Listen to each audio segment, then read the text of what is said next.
The Christmas Blizzard by Helen Ketteman, illustrated by James Warhola.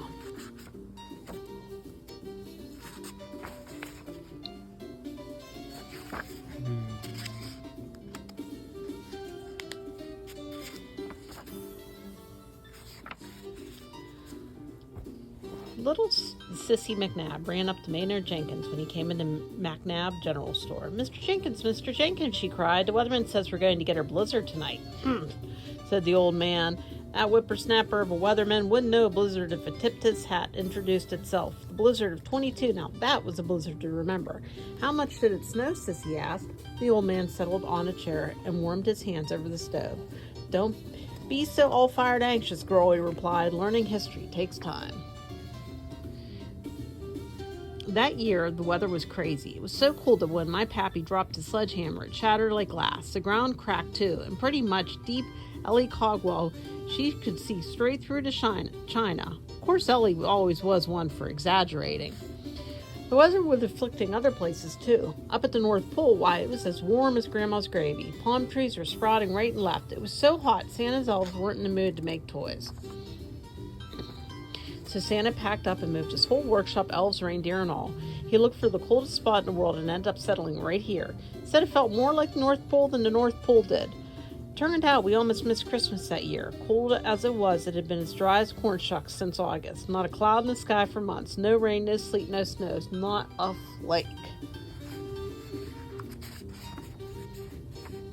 One day in October, I slipped by Santa's place. I peeked in the window to see if he was making that shiny red sled I wanted, but Santa and his elves weren't doing a thing. Turned out the elves needed more than cold weather to make toys for Christmas. They needed snow and plenty of it. I looked up at the sky, and what did I see but blue? If we were going to have Christmas at all, I knew I had to do something quick. I went to the shack outside of town over by Hatcher's Pond, where old Miss Pendersnarf lived. It was rumored she could cast spells. I knocked and the door creaked open. Mrs. Pendersnarf seemed old enough to be Santa's granny. Her hair was piled up like a rat's nest, and she was so squinty-eyed I couldn't tell for sure if she had eyeballs or not. She looked awful scary. "What is it, boy?" she croaked. I gathered my courage and told her why we needed snow. Miss Pendersnarf agreed to help. She pulled bottles of dried herbs off the shelf and stirred them together in a bowl. She lit a match and the herbs flared up and then fizzled and smoked. Ms. Pendersnarf smiled, a snaggle-toothed grin. There's going to be a wind," she said. "A strong, strong wind. That's all you need, boy. Nature will do the rest." I was halfway home when the wind whipped up. Woo-wee! Did that spell work great. It lifted me and blew me all the rest of the way. That night the wind howled and whistled, got stronger by the hour. By the morning, frozen trees had been shattered into firewood and blown into stacks. By afternoon, rain clouds had swept, and all the way from Seattle, Washington, and then as suddenly as the wind had begun, it stopped. The Seattle clouds were bursting with moisture. I figured it would start snowing right away. Santa's elves must have thought so too, because they perked up and started cranking out the toys. But nature wasn't through with us yet. Those clouds looked heavy, but they didn't do a blessed thing.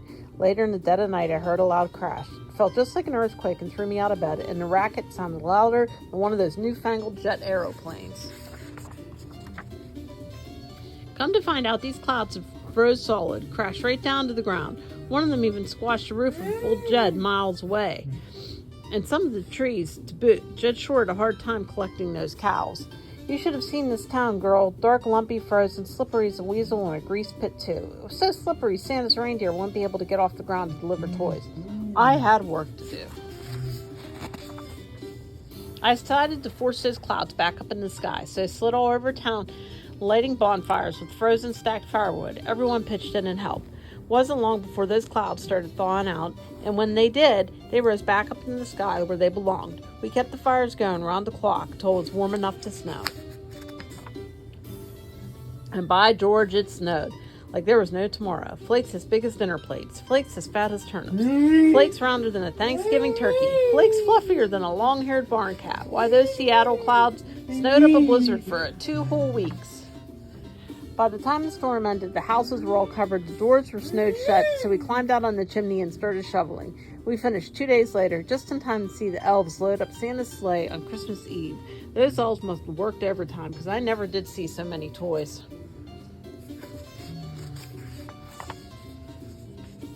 On Christmas morning, I woke up, and there under my Christmas tree was the red sled I'd asked for. Old Miss Pendersnarf got a sled too, and we had a fun time racing down Dead Man's Hill. We sledded all spring and into summer. Miss Pendersnarf was one bodacious sledder. It was because of her that the town got its new name. We had voted to change it from Waterville to Blizzard because of the storm. On Founders Day, Mayor Butterfrump was making the dedication speech when Miss Pendersnarf came barreling down Dead Man's Hill. She crashed through the fancy new sign, smashed to be in Blizzard, smithereens. The mayor stayed cool as ice green. Without blinking an eye, Mayor Butterfrump shouted, "Welcome to Lizard, Indiana," and that's been the name ever since. Maynard winked at Sissy. "I reckon you've learned enough history for one day, girl. I'm going to go home to dust off my old sled and oil it up. If we get that pinch of snow your weatherman predicts, I might just test it out."